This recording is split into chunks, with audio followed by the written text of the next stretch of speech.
sore hari ini perkenankan kami Aliansi Advokat Lintas Agama Indonesia yang terdiri dari para advokat dan juga praktisi hukum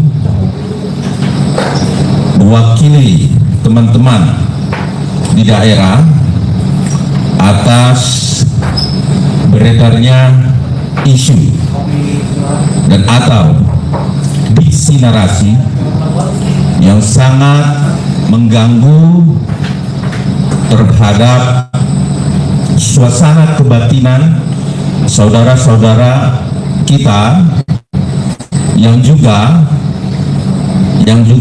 menjadi pertanyaan serta desakan dari beberapa daerah. Kebetulan kami memiliki wadah advokat sehingga ada beberapa pertanyaan serta desakan penitipan agar ini segera dianulir. Sebagai penegak hukum tentunya dalam konteks menghindari konflik horizontal yang terjadi baik secara profesi di dalam pembelaan di luar maupun di dalam pengadilan, sehingga hal-hal demikian mungkin menjadi kegalauan dan juga menjadi hal-hal yang membuat perasaan batin teman-teman yang memiliki keragaman agama yang berbeda-beda. Namun hari ini kita akan menyampaikan keluhan ini mewakili teman-teman di daerah, bahwa adapun itu saya sendiri perkenalkan ya, untuk Aliansi Advokat Lintas Agama Indonesia ini, perkenalkan saya akan memperkenalkan teman-teman yang hadir di sini. Saya Adi Darmawan bertindak sebagai juru bicara hari ini dalam rangka somasi terbuka ya. Terus kemudian di samping kanan saya bertindak sebagai ketua aliansi saat ini adalah Bapak Sevin Boygano ya. Terus di sebelah kiri saya bertindak sebagai wakil ketua aliansi Advokat Lintas Agama ini adalah Bapak C. Suhadi. Kemudian ada Bapak Kunang di sebelah kanan saya, dan ada Bapak David Pajung ya. Kemudian di samping kiri ada Bapak Welly ya. Terus kemudian ada salah satu ketua dari Ikatan Pemuda Katolik, Bapak Irjan. Ya, hari ini kita akan menyampaikan beberapa poin terkait narasi atau diksi yang cukup mengganggu bagi teman-teman baik di tingkat daerah. Dari persemalam saya bisa menyampaikan bahwa dari persemalam tahun tentunya kami menerima WA, WhatsApp ya dari grup kami. Itu total yang kami hitung 17 LP yang sudah dibuat dalam rangkaian persoalan ini, sehingga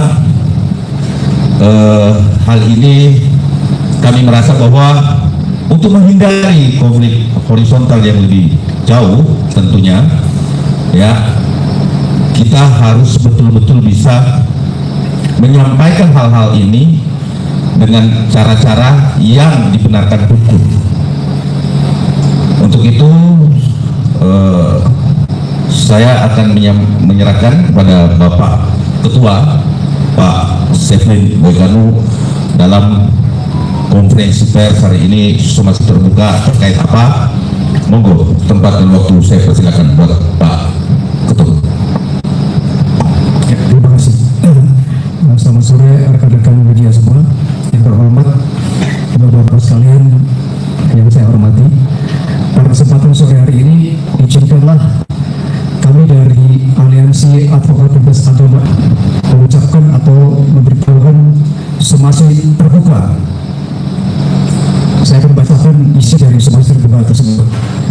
Kepada yang terhormat Bapak Dr. HM Yusuf Kala di tempat. Yang hormat, kami yang tergabung dalam Aliansi Advokasi Lintas Agama Indonesia dengan ini menyampaikan terbuka kepada Bapak Yusuf Kala atau Bapak JK sehubungan dengan pernyataan yang beredar di ruang publik yang telah menimbulkan penafsiran di tengah masyarakat bahwa terdapat ajaran dalam agama Kristen yang dikaitkan dengan pembenaran tindakan kekerasan terhadap umat Islam. Kami berpandangan bahwa pernyataan yang berkaitan dengan ajaran agama merupakan hal yang sangat prinsipil dan sensitif, sehingga menuntut tingkat kehati-hatian, akurasi, dan tanggung jawab publik yang tinggi, terlebih apabila disampaikan oleh tokoh nasional. Bahwa pernyataan tersebut terlepas dari maksud dan konteksnya telah satu, menimbulkan kegelisahan dan keresahan serius di tengah masyarakat, khususnya umat Kristen Indonesia. Yang kedua, berpotensi menciptakan stigma dan kesalahpahaman antar umat beragama. Yang ketiga, mengandung risiko terganggunya kerukunan nasional dan stabilitas sosial. Dan yang keempat, bertentangan dengan semangat toleransi, Bhinneka Tunggal Ika, dan nilai-nilai konstitusional yang menjunjung tinggi penghormatan terhadap agama. Dengan tetap menjunjung tinggi asas praduga bersalah, kami dengan ini menyampaikan somasi terbuka ini kepada Bapak Yusuf Kala untuk satu, memberikan klarifikasi resmi dan terbuka kepada publik atas pernyataan yang telah beredar. Yang kedua, mencabut atau meluruskan pernyataan tersebut karena telah menimbulkan penafsiran yang keliru atau tidak tepat. Dan yang ketiga adalah menyampaikan permohonan maaf secara terbuka kepada masyarakat Kristen Indonesia sebagai bentuk tanggung jawab moral dan komitmen menjaga kerukunan nasional. Kami memberikan waktu 2 kali 24 jam sejak somasi ini disampaikan untuk agar ditanggapi secara resmi. Perlu kami sampaikan bahwa apabila dalam jangka waktu tersebut tidak terdapat klarifikasi atau langkah yang memadai, maka kami akan mempertimbangkan upaya lanjutan melalui mekanisme hukum dan konstitusional yang berlaku dengan tetap menjunjung tinggi prinsip keadilan dan kepastian hukum. Somasi ini disampaikan sebagai bentuk peringatan serius sekaligus komitmen kami dalam menjaga persatuan bangsa serta mencegah perkembangan narasi yang berpotensi memecah belah kehidupan berbangsa dan bernegara. Demikian somasi ini kami sampaikan kepada Bapak Yusuf Kala untuk menjadi perhatian dan segera ditindaklanjuti sebagaimana mestinya. Atas perhatian dan etikat baik Bapak Yusuf Kala, kami ucapkan terima kasih. Jakarta 3 April 2006. Hormat kami Aliansi Advokat Lintas Agama Indonesia atau AALI. Terima kasih. Saya serahkan kembali. Baik, terima kasih Pak Ketua. Itulah tadi pembacaan somasi terbuka yang melalui media kami sampaikan terlebih dahulu, dikarenakan memang hal ini sudah tersebar di seluruh patron-patron media sosial yang sudah hampir ditonton banyak sekali oleh publik, termasuk diterimanya oleh para pemuda pegiat sosial, kemudian para organisasi-organisasi Kristiani dan atau Muslim itu sendiri, bahwa kemudian hal ini menjadikan suasana kebatinan teman-teman menjadi tidak nyaman, karena yang mengucapkan ini adalah orang yang tidak sembarang dan tidak main-main, karena beliau pernah menjabat sebagai wakil presiden 2 kali ya. Adapun itu saya minta wakil ketua untuk menyampaikan dalam somasi terbuka ini pesan dan yang ingin disampaikan kepada Bapak HM Muhammad Yusuf Kala ya. Silakan waktu yang tepat Pak Suwadi. Terima kasih. Assalamualaikum warahmatullahi wabarakatuh. Salam sejahtera buat kita semua. Om Swastiastu, Namo Buddhaya, salam kebajikan. Terima kasih teman-teman media. Barangkali tadi sudah disampaikan maksud dan tujuan press conference kali ini, ya. Itu terkait ada dugaan yang menurut hemat kami ini sudah masuk dalam ranah penistaan agama. Nah, terus kemudian apa sih yang dilakukan, yang dikatakan sebagai penistaan agama? Kalau tidak salah dalam potongan video pendek, Bapak Yusuf Kalla menyatakan, ya, membunuh dalam agama Kristen itu, sehingga ya itu sah, ya. Padahal di dalam ajaran Kristen kata-kata membunuh itu dilarang, ya. Itu sesuai dengan firman yang kami yakini bahwa di dalam agama Kristen yang sifatnya menyakiti atau membunuh orang itu tidak diperkenankan, tidak diperbolehkan, ya. Nah, oleh karena itu kita melihat lagi berita ini, ya, berkaitan dengan masalah kata-kata membunuh itu dibenarkan, ya. Walaupun diksinya apa, ya, kita tetap mengatakan itu tidak dibenarkan. Nah, terus kemudian pada parameter pasal yang dikenakan dalam persoalan ini yang kita akan laporkan itu adalah pasal 300 KUHP yang baru, 301, dan juga pasal 28 ayat 2, pasal 45 Undang-Undang ITE. Karena kami menduga, ya, berita tersebut itu sudah menyebar kemana-mana dan kemudian ini ditafsirkan dengan cara yang berbeda. Dan kita tidak mau, ya, penafsiran atau diksi yang dikatakan membunuh itu dibenarkan di dalam ajaran Kristen atau Katolik, ya, itu adalah sebagai perbuatan-perbuatan yang nantinya ditafsirkan oleh kalangan-kalangan Kristen dan Katolik. Oh, boleh dong kalau gitu membunuh. Oh, boleh dong kalau gitu kalau dalam keadaan tertentu melakukan kekerasan untuk menghilangkan nyawa orang. Nah, diksi ini yang kita mau hilangkan. Karena sekali lagi saya katakan bahwa kami katakan di sini bahwa kata membunuh, ya, itu adalah perbuatan yang dilarang dalam ajaran agama Kristen dan Katolik.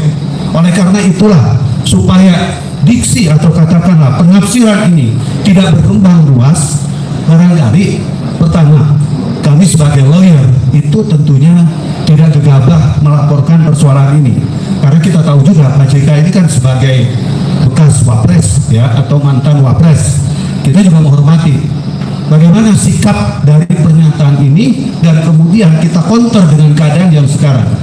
Tentunya tadi sudah dikatakan kita meminta kepada beliau apa maksudnya dengan diksi membunuh itu dibolehkan dalam ajaran Kristen dan Katolik.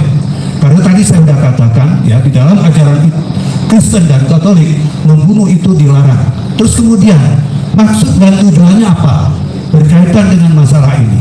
Ini yang perlu kita klarifikasi dan kita minta pertanggungjawaban beliau, ya. Tadi waktunya 2 kali 24 jam. Kalau 2 kali 24 jam ini tidak dilakukan upaya-upaya yang kami mohonkan dalam somasi terbuka ini, kita akan mengambil langkah hukum seperti yang sudah dilakukan oleh teman-teman. Kalau nggak salah hari ini kita dengar sudah ada beberapa laporan yang sudah masuk ke Mabes Polri. Barangkali nanti kalau memang tidak ada klarifikasi atau tanggung jawab dari beliau, ya, dalam rangka mengklarifikasi dan meluruskan berita ini, kami juga akan membuat laporan polisi. Terima kasih. Terima kasih Pak Wakil Ketua. Sekarang kami minta tanggapan dari Bapak Kunang, mungkin dengan materi yang ada pun materi lain yang memang sekaligus kami sampaikan di sini, tidak hanya pada Pak Yusuf Kalla sebagai mantan wakil Presiden RI, tetapi juga ada beberapa yang mungkin Pak Kunang akan sampaikan juga yang merupakan satu bagian yang sekaligus dalam hal persoalan lisan dimaksud. Waktu dan tempat saya serahkan kepada Pak Kunang.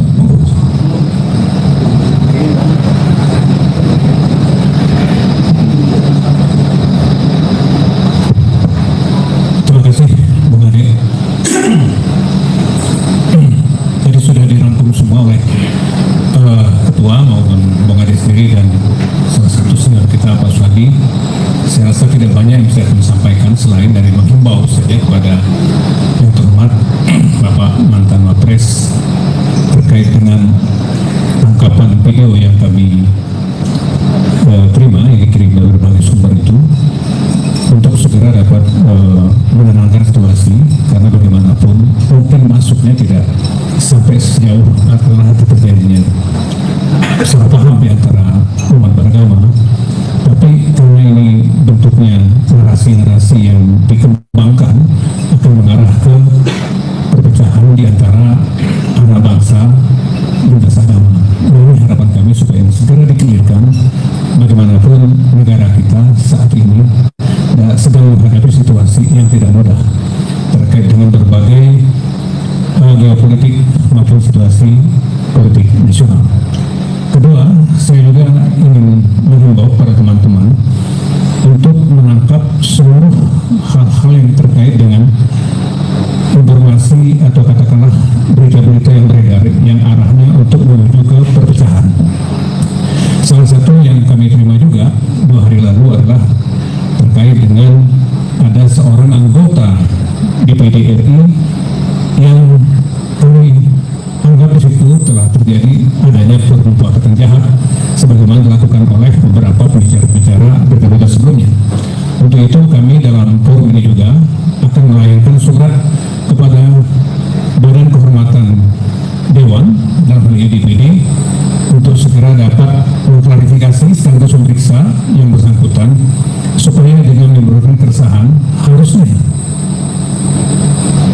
seluruh komponen bangsa ini sehari ini adalah bahu-membahu untuk bagaimana kita keluar dari krisis yang sedang kita hadapi. Pemerintah sedang bekerja keras untuk dapat melanjutkan kehidupan masyarakat berbangsa ini menuju pada cita-cita yang diinginkan oleh pendiri bangsa ini adalah masyarakat sejahtera. Dan ini kelihatannya perbuatan kekuasaan ini kelihatannya akan dilakukan dengan berbagai cara.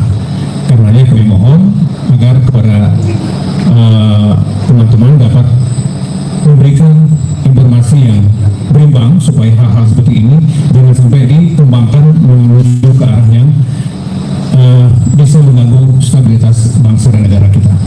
Demikian dari kami. Terima kasih. Kembalikan ke pengadil. Ya, kami selanjutnya kami minta tanggapan serta saran pada saudara Bapak David Paju untuk bisa menyampaikan. Ya, terima kasih Pak Koordinator, Pak Ade Darmawan, Pak Ketua, dan semua rekan-rekan. Saya nambah sedikit aja apa yang sudah dijelaskan kawan-kawan semua itu terkait statement Pak Yusuf Kalla ya.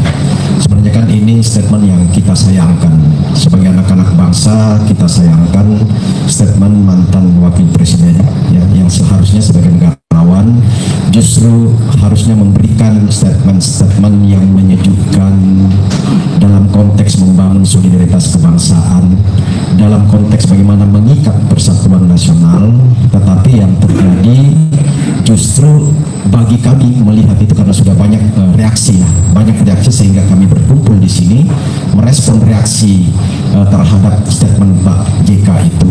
Kita ingin mengatakan bahwa satu, apa yang kami lakukan ini adalah sebuah somasi yang terkait himbauan moral ya. Karena apapun itu Pak JK sebagai mantan Wapres, kita sayangkan pernyataan itu. Yang kedua, kenapa enggak melakukan diskusi sebelumnya atau klarifikasi terhadap penggiat-penggiat atau teolog-teolog Kristen untuk mendapatkan pengertian substansi dari doktrin dan dogma di dalam kekristenan dan Katolik ya. Karena di dalam hukum Taurat yang diimani oleh semua agama Kristen dan Katolik itu ada hukum ke-6 dalam hukum Taurat yang sifatnya larangan. Larangan itu jangan membunuh. Itu hukum ke-6 dari 10 hukum Taurat. Jadi itu clear, jelas sekali, membunuh itu adalah sebuah larangan. Konsekuensi larangan di dalam agama Kristen itu adalah dosa, maut, kematian. Nah itu yang kita ini. Jadi mungkin ada ketidakpahaman Pak JK lalu kemudian menyampaikan statement itu dan membuat reaksi publik yang tertular polarisasi hari ini. Nah, itu yang kita sayangkan, sehingga apa yang dimaksudkan semua teman-teman ini adalah mengingatkan beliau. Nah, kita harap beliau keluar menyampaikan apa sih yang dimaksud dengan pernyataan itu, atau mengklarifikasi atau meminta maaf. Karena semua ajaran Kristen itu tidak seperti yang disampaikan Pak JK. Ya, kalau ada konflik-konflik horizontal kemarin itu sesungguhnya itu bukan konflik agama. Ya, kalau ada dua komunitas yang bertikai itu karena sisi kemanusiaan yang secara ego kemanusiaan itu ingin melakukan mempertahankan diri. Tetapi khusus dari kekristenan itu nggak dianjurkan sama sekali atas dasar doktrin. Kalau katanya mati di dalam pertikaian itu mati saya, nggak ada istilah itu dalam kekristenan. Ya, karena Kristen itu prinsipnya jangan membunuh. Bahwa kemudian ada yang membunuh, ya itu konsekuensinya dosa. Jadi larangan. Jadi bukan seperti yang disampaikan Pak JK. Itu yang kita sayangkan dan kita tentang bahwa itu salah. Ya, inilah dasar dari somasi itu. Karena ini nanti membuat kekisruhan, membuat disharmoni sosial dan disharmoni agama di tengah bangsa Indonesia. Sedang tadi seperti tahu teman-teman, kita ingin guyup, menyatukan kekuatan, menyatukan potensi untuk menopang pemerintahan ini untuk keluar dari berbagai krisis yang ada karena impact dari konflik Timur Tengah, di mana bangsa-bangsa lain mengalami hal yang sama, bahkan sudah menaikkan harga BBM. Ya, sementara pemerintahan kita ini menunjukkan ketahanan energi nasional, tidak naik BBM subsidi kita. Itu salah satu parameter bahwa pemerintah ini betul-betul mencintai rakyatnya dan tengah berusaha keluar dari masalah. Nah, di saat itulah harusnya tokoh-tokoh bangsa sekelas Pak JK itu menopang sesungguhnya situasi ini untuk kita guyup, menghimbau secara moral, menghimbau secara kolektif kesejukan, ketenangan, harmoni sosial, bukan menciptakan ancaman-ancaman perbedaan dengan narasi-narasi seperti yang disampaikan soal mati syahid dalam dua agama. Itu nggak benar sama sekali dari sisi kekristenan. Saya kira itu aja tambahan, saya kembalikan. Terima kasih. Oke, baik, silakan Pak Sudi.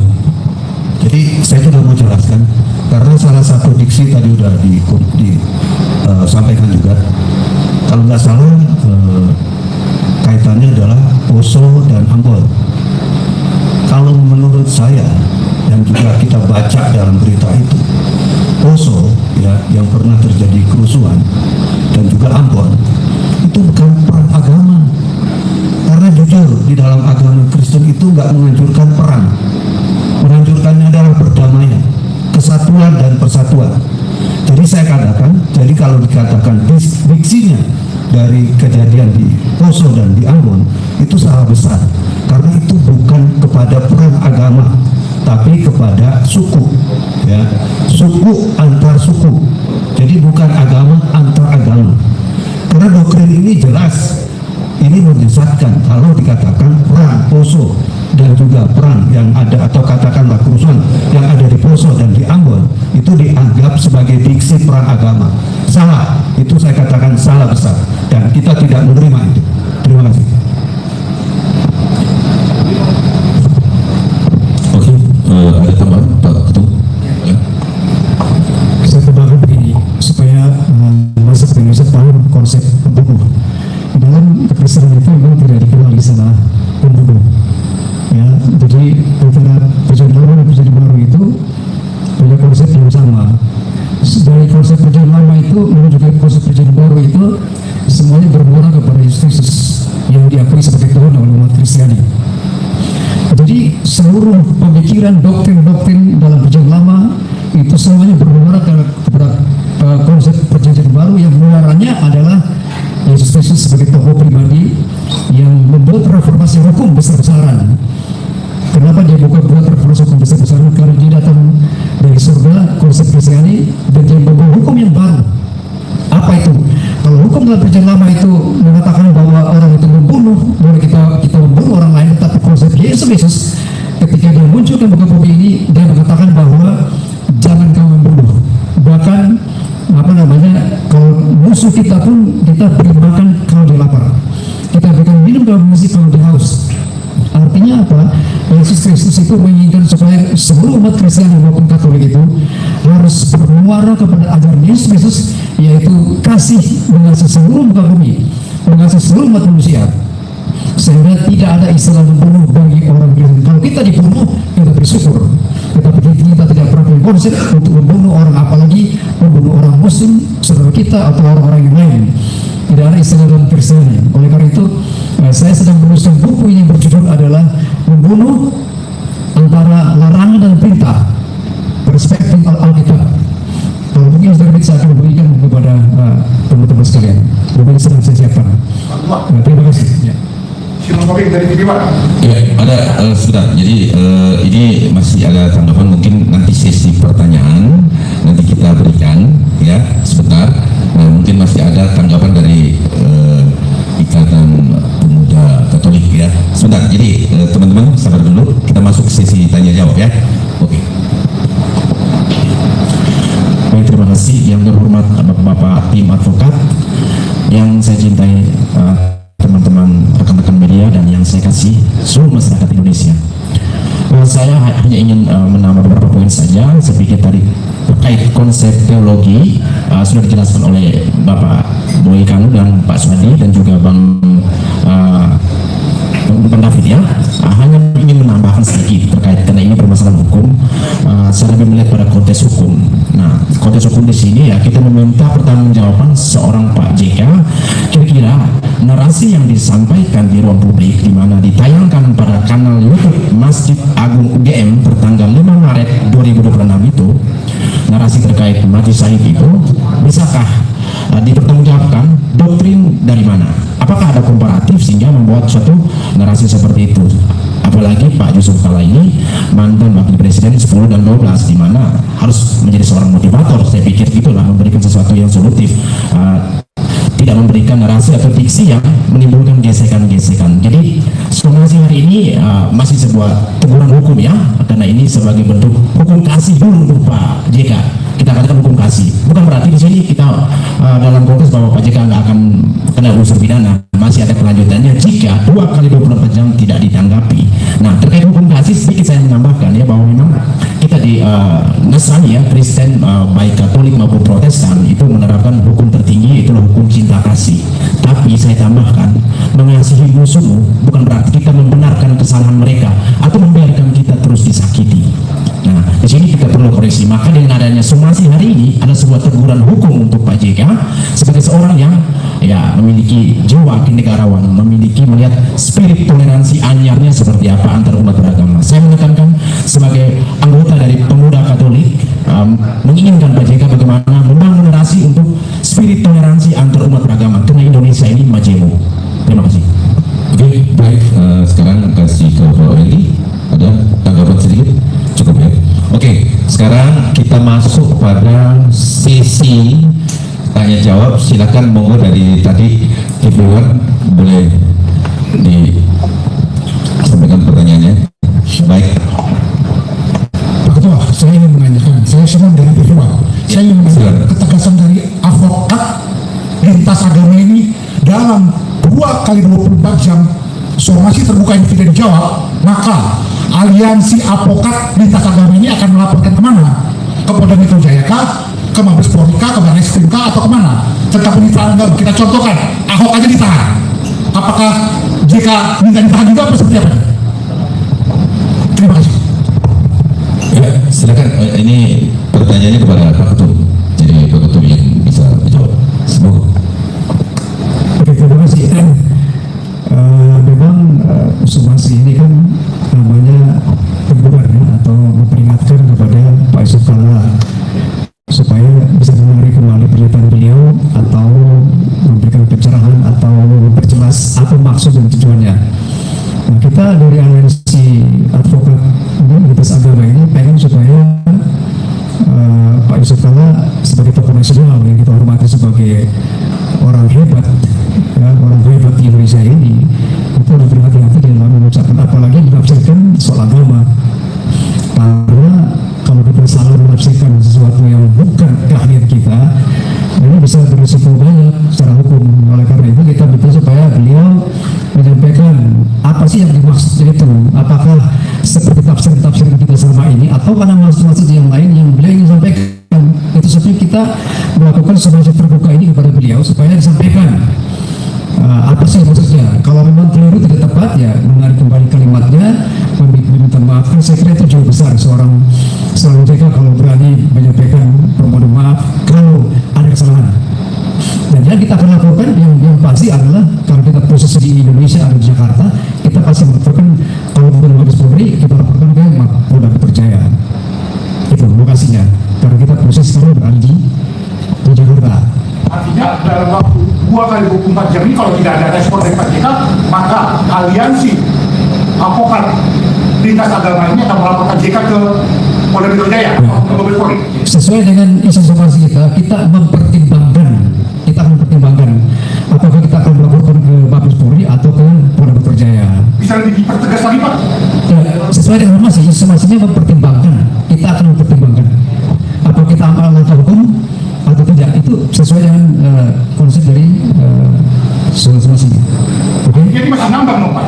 Saya tidak bisa tambahkan, kalau 2 kali 24 jam tidak dijawab, tidak ditanggapi dengan baik, maka kami akan mengadakan pelaporan. Kemana pelaporan itu? Ini kan melibatkan banyak pihak, UGM di mana dia orasi, terus juga masyarakat yang saya dengar juga sudah banyak melaporkan. Maka domain yang paling tepat untuk membuat laporan adalah Mabes Polri, karena Mabes itu berlaku seluruh Indonesia. Jadi bukan hanya yang ada di Jakarta. Barangkali nanti memang keterkaitan UGM di sana, tentunya juga ada saksi, ada orang-orang yang melihat dan lain sebagainya, ada alat buktinya juga. Itu tentunya juga nggak lepas daripada UGM. Sedangkan UGM ada di Jogja. Maka untuk itu kita pastikan laporan ke Mabes Polri. Terima kasih. Pak, Oke, lanjut dari mana? saya mungkin dari Warta Kota Tribun. Warta Kota Tribun ya, gimana? Ini yang saya tanyakan adalah tadi disebutkan bahwa hanya melihat potongan video. Nah, apakah dari pihak Alisa tadi ACC ini sudah melihat video full ya percakapan dari Pak JK itu sehingga tidak salah menafsirkan apa yang ada dalam video itu? Ya, terima kasih. Ini saya bantu menjawab ya. Bahwa kemudian mau potongan ataupun keseluruhan utuh, bahwa kemudian sudah terjadi ada beberapa media juga yang memuat bahwa itu menceritakan kembali terkait peristiwa terjadi di Poso. Jadi gini, oke, benar bahwa yang terjadi di Poso itu adalah konflik. Tetapi pernahkah kita, sehingga saya sampaikan tadi, bahwa pernahkah kita berpikir bagaimana suasana kebatinan baik keluarga yang ditinggal terhadap korban maupun ya dari pihak rumah agama yang berseteru pada saat itu. Tetapi pada konteks saat ini kita tidak masuk pada ranah perdebatan, tapi diksi dan narasi ini harusnya tidak bisa dikeluarkan secara gamblang, apalagi ini pernah terjadi konflik di Indonesia.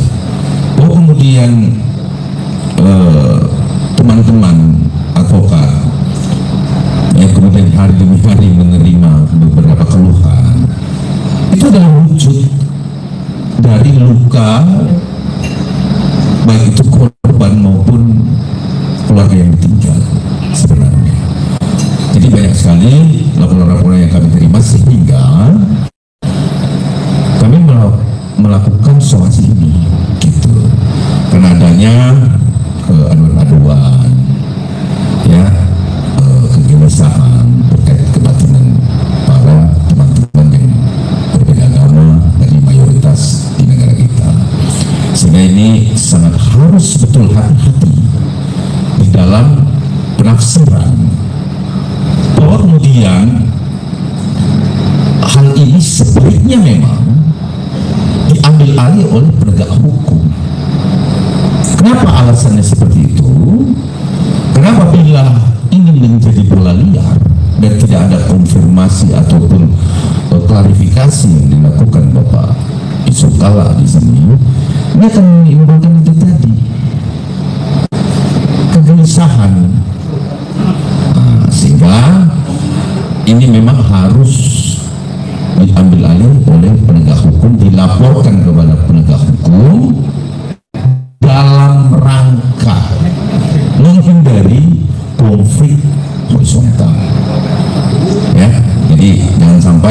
ini menjadi pemantik ya, sehingga perlu adanya kami di sini sebagai advokat penegak hukum juga melakukan tindakan yang lebih normatif sesuai dengan undang-undang dan peraturan yang ada di negara kita. Oke, ada lagi? Pertanyaan saya belum terjawab. Yang mana itu? Apakah sudah melihat video fullnya? Sudah, ini sudah dikaji, itu sudah dikaji. Tentunya inilah yang merupakan timbul diksi, narasi. Dia mau dipotong, jadi saya jelaskan, dia mau dipotong segala manapun, kalau diksi itu keluar, yang seharusnya tidak dikeluarkan diksi itu. Karena itu merupakan pemahaman pemikiran. Ya kita nggak bisa mengumpamakan kan sesuatu itu kalau itu berbicara keyakinan, ya nggak bisa itu. Itu menurut yang kami kaji. Oke, ada lagi? Ya, monggo silakan. Selamat sore Bapak-bapak, saya Putu dari Kompas TV. Ya, dari Kompas. Silakan. Selamat sore semuanya, selamat sore Bapak-bapak, saya Putu dari Kompas TV. Ada 2 pertanyaan. Yang pertama, ini tadi kan sempat disampaikan akan ada langkah hukum yang diambil. Pasal-pasal juga tadi sudah disebutkan, salah satunya ada pasal 45 di Undang-Undang ITE. Nah, dari semua pasal yang mungkin akan digunakan, soal yang pasal 45 Pak, itu kan tentang penyebaran informasi. Nah, apakah aliansi advokat pada hari ini itu juga menyasar penyebarnya? Karena kalau bicara soal penyebar kan bukan Pak JK yang menyebarkan, dan tayangan itu ditayangkan di akun YouTube-nya UGM begitu. Apakah menyasarnya ke sana soal spesifik yang pasal 45? Satu lagi, Mas. Ya, satu ya. Terus. Ya, satu lagi, ini soal tadi juru bicara dari JK itu sudah mengklarifikasi dan membantah begitu tentang adanya keramaian ini, bahwa tadi dibilang yang ramai itu adalah potongan yang membuat narasinya berubah dan melenceng. Apakah itu jawaban dari juru bicara JK ini sudah cukup menjawab somasi yang disampaikan pada sore hari ini sehingga kemudian langkah hukumnya batal, atau aliansi advokat lintas agama Indonesia ini tetap ingin Pak JK yang bicara di muka publik? Terima kasih. Oke, baik, terima kasih Kompas TV. Untuk Kompas TV khusus dijawab oleh Pak Swati karena dari tadi udah pengen menjawab ini. Oke, silakan, monggo Pak Swati. Jadi memang pasal 45 itu kan kaitan penyebaran.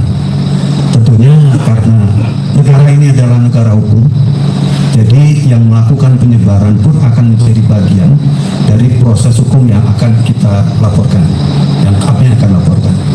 Nah, terkait menyangkut masalah tadi, saya juga sudah mendengar klarifikasi bahwa katanya tidak ada maksud untuk melakukan hal-hal yang seperti kita lakukan sekarang ini. Tentunya kan bukan seperti itu. Tadi saya sudah katakan ada diksi. Ini diksi yang menyambung nih ceritanya. Karena yang disampaikan juga kalau nggak salah tadi itu terkait dengan masalah Poso dan Ambon, berkaitan konflik horizontal yang terjadi di sana. Nah, ini kan tidak nyambung karena ajaran Kristen itu berbeda dengan terjadinya ekselerasi keributan yang ada di sana. Apakah itu terjadi membunuh dan lain sebagainya, itu tidak ada. Karena tadi ajaran Kristen itu jelas kok, itu menganut suatu prinsip, ya, jangan membunuh. Itu konsep ajaran agama yang paling hakiki, ya, di samping ajaran kasih. Nah, ini yang kita meluruskan, di mana letak daripada kata mati syahid, boleh membunuh dalam ajaran Kristen, itu yang kita mau klarifikasi. Itu belum dijawab. Jadi diksi yang mengatakan bahwa terjadi keadaan-keadaan yang bersifat horizontal, kerusuhan di sana, itu bukan jawaban bagi saya. Yang kita mau tahu di sini, kata-kata dalam agama Kristen membunuh itu boleh, itu diksinya. Tadi saya sudah katakan, 2 wilayah tadi yang sedang berseteru pada waktu itu, konfliknya bukan masalah agama, tapi itu masalah kesukuan. Nah, sekarang yang perlu dijawab, yang tentunya juga ini harus jelas buat umat Kristen, di mana kata-kata boleh membunuh itu ya. Ini yang perlu dijawab. Karena tadi jawaban kan masih, ya saya katakan itu membela diri lah, gitu loh. Oh iya, kita akan tetap lanjut karena tadi kan ada narasi yang masih belum terjawab. Secara hukum ya itu belum masuk pada substansi dari apa yang kita ajukan somasi ini tadi. Kan diksinya adalah umat Kristen pun boleh kalau dalam keadaan perang itu membunuh, gitu kan? Itu kalau nggak salah. Nah kita katakan di dalam ajaran Kristen sekalipun perang, orang istilahnya kalau boleh saya katakan santo-santo yang meninggal, yang dibunuh pada saat membela agama itu dia nggak boleh membalas, gitu. Jadi ajaran Kristen setelah Yesus Kristus atau Nabi Isa ini menyebarkan ajaran agamanya, diksi membunuh itu tidak boleh. Itu aja. Pak, Ya. mau tanya tambahan Pak. Ya, teman. Oke, dari kompas.com. Oke, silakan kompas.com. JK juga bilang bahwa Pak JK itu bukan pendapat pribadi Pak JK, tapi dia mengutip pendapat orang-orang yang bertikai pada saat kerusuhan Poso dan Ambon. Apakah hal itu bisa dijadikan tindak pidana bahwa Pak JK dalam pernyataan dia mengutip kata-kata orang yang pada saat itu bertikai? Oke. Jadi gini, bahwa diksi atau narasi, umpamanya katakanlah si A ngomong A, ya, diksi ini yang menjadi persoalan karena dianggap alam pemikiran, sama-sama berpikir. Artinya dengan kesadaran seseorang ada ajaran itu. Tadi sudah dijawab sebenarnya ya. Terus kemudian terkait klarifikasi juru bicara, saat ini teman-teman yang ada di sini menginginkan Bapak Yusuf Kalla untuk mengklarifikasi secara terhormat, karena beliau adalah orang yang terhormat, beliau adalah negarawan, ya. Jadi harus tentunya mbok salahkah ketika teman-teman advokat yang tergabung dari aliansi lintas agama ini sebagai rakyat yang juga memiliki profesi terhormat disampaikan secara terhormat tanpa harus dengan juru bicara. Artinya mungkin teman-teman ini pasti tentunya sepakat bahwa kalau bisa Pak JK tentunya tidak akan terjadi alergi atau apapun kan? Bahwa tidak ada kemenangan dan kekalahan ketika ini diklarifikasi langsung kepada Bapak Haji Muhammad Yusuf Kalla sebagai Bapak bangsa dan pernah memimpin kami semua yang ada di meja ini, bahwa kami juga pernah menjadi rakyatnya, sehingga saya rasa itu yang diharapkan oleh teman-teman. Oke, ada lagi?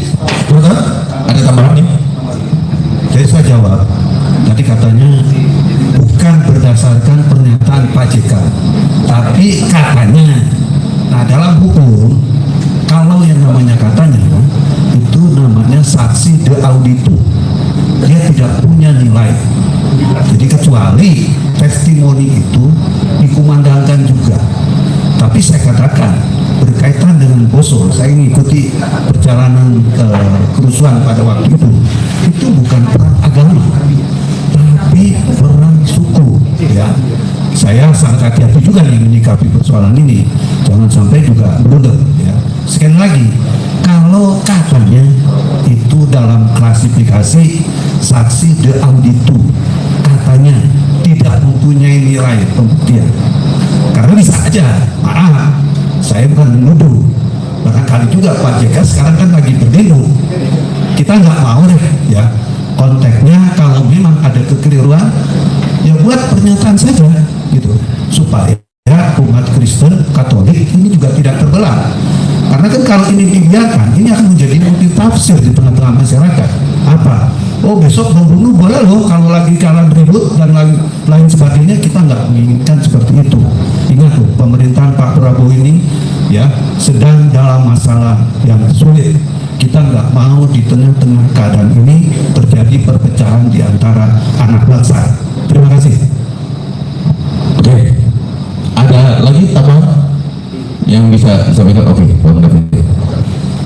Saya dikit aja tadi yang soal Mbak yang sebutkan ya. Jadi gini, Pak JK ini kan mantan Wapres, figur nasional ya, tokoh masyarakat. Seorang tokoh ketika berbicara, dia punya pengikut, akan diaminkan oleh pengikut itu tanpa disaring oleh pengikutnya kadang ya. Nah, karena setiap tokoh ini punya simpatisan, punya pengikut yang fanatik. Apa yang keluar dari mulut seorang tokoh itu akan diaminkan, diterima mentah. Nah, ini yang kita takutkan. Yang kedua, kalau ini tadi saya berangkat dari katanya itu narasi itu dibangun atas penjelasan kasus Ambon Poso. Nah, kita mau katakan kasus Ambon Poso itu adalah konflik kelompok di masyarakat di bawah akar rumput yang coba lihat ya, ketika membangun solidaritas atas nama agama, atas nama wilayah, dia kan makin membesar. Nah, ini yang kita takutkan ketika agama disebut di situ, padahal bukan konflik agama, konflik kelompok masyarakat saja, tapi mau membangun pengaruh menyebut satu agama yang disebut itu akan mengelompok, membangun solidaritasnya. Nah, ini yang kita tidak mau, sehingga itu yang kita maksud dengan segala hormat kepada Pak JK, karena beliau tokoh harus cepat mengklarifikasi itu yang beliau maksud itu apa ya, yang dia sasar itu kemana, sehingga jangan ditangkap salah oleh orang-orang yang mengikut Pak JK gitu. Itu yang kita takutkan. Kita tidak mau bangsa ini terpolarisasi karena tokoh-tokohnya yang membangun komunikasi yang mungkin salah ditangkap oleh masyarakat. Kenapa ini nggak benar? Karena apa? Buktinya komunitas Kristiani bereaksi, ajaran kami nggak gitu Pak, ajaran Kristen itu nggak gitu. Makanya tadi saya bilang ada hukum ke-6 dalam hukum Taurat yang dipegang kuat oleh komunitas Kristiani, jangan membunuh, titik. Nggak ada alasan untuk membunuh, nggak ada satupun dibenarkan dalam Kristen membunuh. Bahwa kemudian ada orang yang sudah beragama Kristen membunuh, itu berarti dosa, nggak dianjurkan oleh doktrin agama, disalahkan, dan neraka lah tempatnya dalam itu kalau melakukan pembunuhan. Nah, itu yang kita maksud. Jangan deh mencoba menyebut agama untuk hal-hal yang berpotensi melahirkan kekerasan. Itu aja poinnya. Terima kasih. Baik.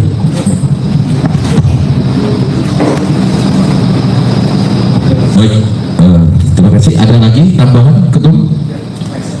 Oke, baik. Untuk Ketum, ada pertanyaan dulu nggak? Masih ada pertanyaan nggak? Kita cukup? Kalau cukup berarti hari ini sisa pernyataan dan penutup ya. Oke, untuk Ketum silakan. Ya, tentunya bahwa mulai sebelas hari ini kami berdoa supaya Pak JK sebagai seorang negarawan tampil ke depan dan membicarakan atau menjelaskan secara utuh supaya kita tidak salah paham. Yang pertama. Yang kedua, kita juga minta supaya narasi-narasi yang tidak tepat itu dihentikan, karena itu tidak membangun bangsa. Apalagi kalau tidak dihentikan, dibiarkan terus-menerus, ini akan jadi bola salju. Nah, ini yang kita takutin. Dan yang ketiga, kita berharap bahwa dengan adanya somasi hari ini, kita sangat berharap Pak JK memanfaatkan waktu dan kesempatan beliau akan berbicara ini untuk berbicara secara tegas, sama seperti ciri khas beliau. Ciri khas Pak JK itu kan bicara apa adanya. Itu yang kita inginkan dari seorang negarawan seperti Pak JK. Saya kira itu saja. Jadi saya ucap terima kasih kepada teman-teman rekan semua, rekan-rekan semua media yang sudah hadir pada hari ini dan bersedia untuk melaporkan hasil berita pada hari ini. Saya kira itu saja. Terima kasih. Oke, baik. Tidak tambah lagi ya, teman-teman. Oke, terima kasih hari ini pers conference somasi terbuka yang dilayangkan oleh Bapak untuk Bapak Dr. HM Yusuf Kala ya, dari Aliansi Advokat Lintas Agama. Saya nyatakan ditutup. Terima kasih partisipasi teman-teman media. Yang pada intinya saya menyampaikan bahwa somasi ini adalah rakyat yang meminta. Penegak hukum, kami juga bagian dari penegak hukum, meminta kepada Bapak HM Yusuf Kalla untuk segera mengklarifikasi dan menjawab somasi terbuka ini. Terima kasih. Assalamualaikum warahmatullahi wabarakatuh. Salam sejahtera bagi kita semua. Om Santi Santi Om. Namo Buddhaya. Salam kebaikan. Terima kasih.